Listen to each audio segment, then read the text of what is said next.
현재 급속 교정이라고 따로 이름이 붙어서 사실 이름만 조금 이렇게 뭔가 알려졌지 사실 그 실체가 사실 없는 것 같아요. 제 생각에는.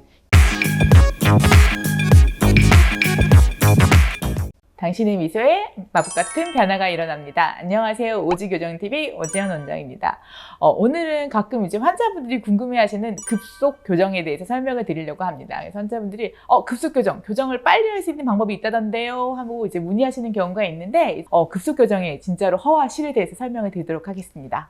일단 이제 저희가 생각했을 때 급속 교정으로 제일 많이 알려진 게 이제 피지골 전단술이라고 해서 잇몸뼈에 사이사이 이렇게 상처를 내는 방법이 있어요. 그래서 이 원리는 뭐냐면 이제 교정으로 치아가 이동하는 원리 자체가 그 주변에 세포 변화기 때문에 상처가 나면 그 부위에 이제 그 치유하는 세포들이 몰려들면서 굉장히 이제 뭐 세포가 활성화가 됩니다. 그래서 이런 방법을 이용을 해가지고 조금 치아가 빨리 이동을 하게 되거든요. 그래서 이제 상처 치유의 원리를 이용하는 겁니다. 그래서 조금 빨리 되긴 하지만 많이 이용하지는 않는 이유가 일단은 잇몸 뼈에다가 상처를 많이 내는 것 자체가 굉장히 조금 공격적이고 약간 조금 사실 부담스럽고 만약에 내가 이걸 할 수 있을까 생각을 해봤을 때 별로 하고 싶지 않은 이런 사실 치료예요. 그래서 어쩔 수 없이 이제 해야 되는 경우는 아니고서는 단순하게 교정을 좀 몇 달 빨리 끝내자고 그거를 하기에는 제가 봤을 때는 조금 무리가 있는 치료인 것 같습니다. 근데 실제로 이 피지골 절단술이 되게 효과적인 경우가 있어요. 그 경우는 어떤 경우냐면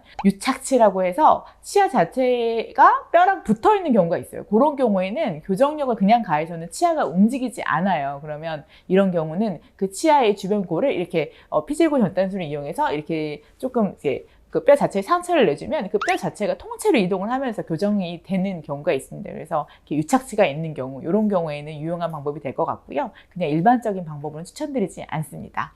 그 다음에 이제 또 약간 잠깐 유행했던 게 진동기를 이용해서 20분 동안 하루에 물고 있으면 또 치아가 빨리 움직인다. 이렇게 해서 이런 방법이 있었고, 그 다음에는 이제 치료돌기의 빛을 이용해가지고 또 이것도 하루에 20분씩 이제 빛을 쬐어주면 치아가 좀 빨리 이동하다. 이런 방법도 있었고, 최근에 무슨 초음파를 이용해가지고 치아가 빨리 이동하게 한다. 이런 방법이 있었습니다. 그런데 세 가지 방법 다 이제 세포의 활성화를 이용하는 방법인데 약간의 효과는 다들 있지만 뭐 이렇게 괄목할 만한 그런 사실 효과가 있어서 뭐 추천을 드릴 만한 방법은 없는 것 같아요. 사실은 왕도가 없는 것 같을 때 급속 교정에는. 그리고 급속 교정이라고 가끔 이제 불리거나 이렇게 뭐 그걸로 홍보하는 경우가 있는데 진짜 급속 교정이 아닌 경우도 있어요. 그게 바로 이제 치아 전체를 다 깎아서 씌우는 보철 치료를 하는 경우가 있습니다. 그래서 치아가 많이 삐뚤빼뚤한데 그거를 교정으로 이동해서 다 디테일하게 맞추려고 하면 시간이 많이 걸리니까 빠르게 조금만 이동을 시켜놔서 나머지 치아를 뭐 앞에 6개 전체를 이제 깎아서 보철을 하는 경우입니다. 사실 요거는 이제 엄밀한 의미의 진짜 교정 치료는 아니고요. 그러니까 보철 치료고 보철 치료를 위해서 이제 선행되는 교정 치료 생각하시면 될 것 같습니다. 그래서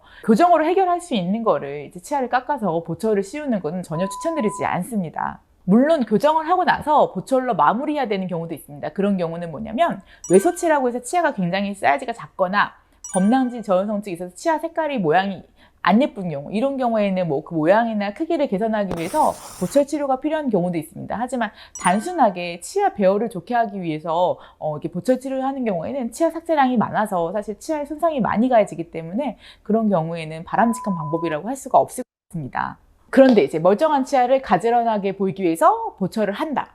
이거를 만약에 이제 치과 의사 제가 친구들 중에 너 만약에 뭐 치아가 삐뚤빼뚤한데 요거 다 깎아서 보철할래? 하고 물어봤으면 사실 제가 봤을 때는 주변에 하고 싶다고 하는 친구들 한 명도 없을 것 같습니다. 저도 마찬가지고요. 사실은 신중하게 보철을 들어갈 때는 꼭 필요한 경우인지 그 다음에 이제 교정을 했을 때랑 득과 실을 잘 따져보시고 하시는 게 좋을 것 같습니다.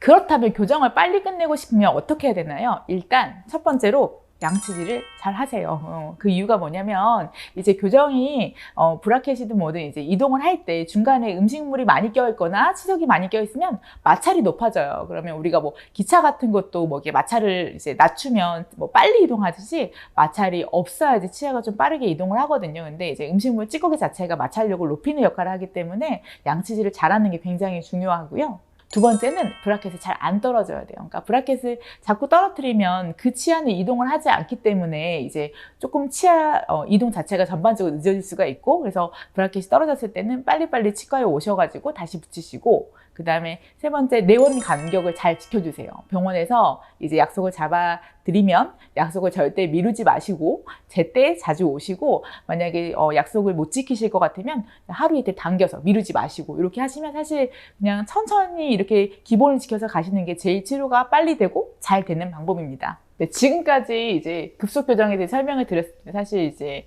특별한 방법이 없다고 해서 조금 아쉬우셨죠? 혹시 더 궁금하신 내용이 있으시면 댓글 달아주세요. 감사합니다.